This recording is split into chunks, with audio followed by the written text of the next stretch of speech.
हजरत Washington का एक doctor अपनी किताब में लिखता है कि मेरा दिल करता है कि सारे मुल्क में नमाज को नाफिज करवा दूं। जब इससे वजह पूछी गई तो इसने बताया कि नमाज के अंदर इतनी हिकमतें हैं कि कोई सोच भी नहीं सकता।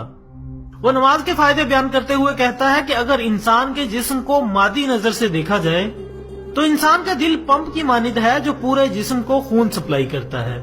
इसने कहा कि जब इंसान बैठा होता है या खड़ा होता है तो जिस्म के जो हिस्से नीचे होते हैं इनमें खून का प्रेशर निस्बतन ज्यादा होता है और जो हिस्से ऊपर होते हैं इनमें प्रेशर निस्बतन कम होता है। मसलन 3 मंजिला इमारत और नीचे पंप लगा हो तो नीचे पानी ज्यादा होगा और दूसरी मंजिल पर भी कुछ पानी पहुंच जाएगा, जबकि तीसरी मंजिल पर तो बहुत ही कम पानी पहुंचेगा। हालांकि पंप वही है लेकिन नीचे पानी पूरा दे रहा है और ऊपर वाली मंजिल में बहुत कम।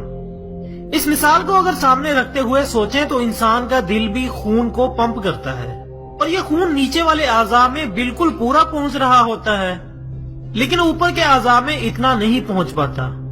जब कोई ऐसी सूरत आती है जिसमें इंसान का सर नीचे और दिल ऊपर हो तो खून सर के अंदर भी अच्छी तरह पहुंच जाता है, लेकिन ये तभी मुमकिन है जब इंसान नमाज पढ़े, क्योंकि जब इंसान नमाज के सजदे में जाता है तो महसूस होता है जैसे पूरे जिस्म में खून फिर गया हो। और आदमी अगर सजदा थोड़ा लंबा कर ले तो महसूस होता है कि चेहरे की जो बारीक बारीक शरियाने हैं इनमें भी खून पहुंच गया है। ये डॉक्टर मजीद लिखता है कि आम तौर पर इंसान बैठा, लेटा या खड़ा होता है। बैठने, खड़े होने और लेटने से इंसान का दिल नीचे होता है जबकि सर ऊपर होता है। एक ही सूरत ऐसी होती है कि नमाज में जब इंसान सजदे में जाता है तो इसका दिल ऊपर होता है और सर नीचे होता है, लिहाजा खून अच्छी तरह चेहरे की जिल्द में भी पहुंच जाता है।